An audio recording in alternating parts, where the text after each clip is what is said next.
So we have a different type of problem here, again dealing with limits. It states that a limit of the following function here, 3x minus 5 squared all divided by 4x squared plus 1 as x approaches infinity equates to what value?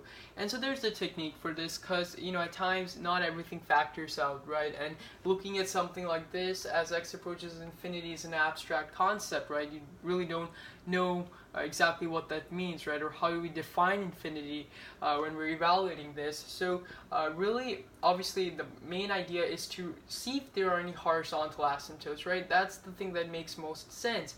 And clearly we know that a horizontal asymptote does exist because we have the same degree in the numerator and in the denominator, right? The same degree of 2. So we use the formula A over B. So we know that there's a horizontal asymptote at y is equal to negative 5 over 4. Right? So we know there's a horizontal asymptote there, and usually when you have questions that state as x approaches infinity or as x approaches negative infinity, you want to understand that you have a horizontal asymptote at this point, right, at y is equal to negative 5 over 4. Therefore, as you infinitely increase your x, or as you infinitely decrease your x value, the value that your x is approaching is really just the equation of your horizontal asymptote. So really, this problem over here, the answer to this is it is equal to negative 5 over 4, right? Because you have your asymptote there. So as x approaches infinity, right, the y value that is being approached, right, that is negative 5/4, because there's an asymptote there. There's a horizontal asymptote there. But there's another technique that I really want to go over.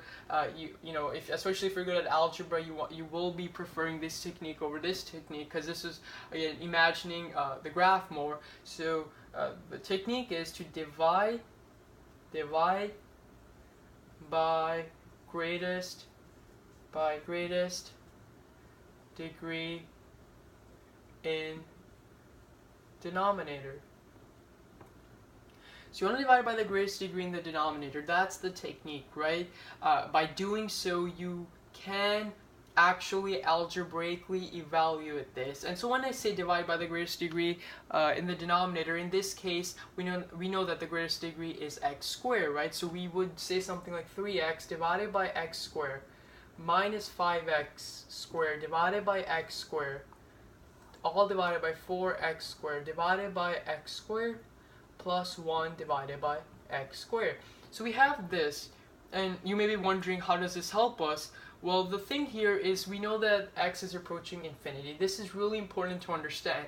If x is approaching infinity and we have 1 here, 1 divided by infinity squared, that is such a negligible, that is so small of a value that we obviously have to assume that to be 0, right? That's 0.0000, it's extremely small, so it must be 0. So we do not care what this is. Similarly here, looking at this, we should understand that 4x squared divided by x squared, that is just 4, right?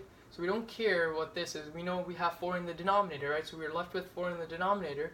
And then we have this. So here, 3x divided by x squared. So this equates to 3 over x, right? And same concept, as x approaches infinity, right? That's a huge value. 3 divided by that huge value can be assumed to be 0. So this is 0. Right, we don't really care what this is, as we don't care what this is, right? So this is 0, and then this concept over here, negative 5x squared divided by x squared, well, the x squares cancel out, so we are left with negative 5 in the numerator. So, and we had 4 in the denominator, so our overall value is negative 5 over 4, which is the same as the equation of the horizontal asymptote, as we know that the horizontal asymptote is also at y is equal to negative 5/4. So the answer to question number 63 is negative 5/4. Thanks for watching.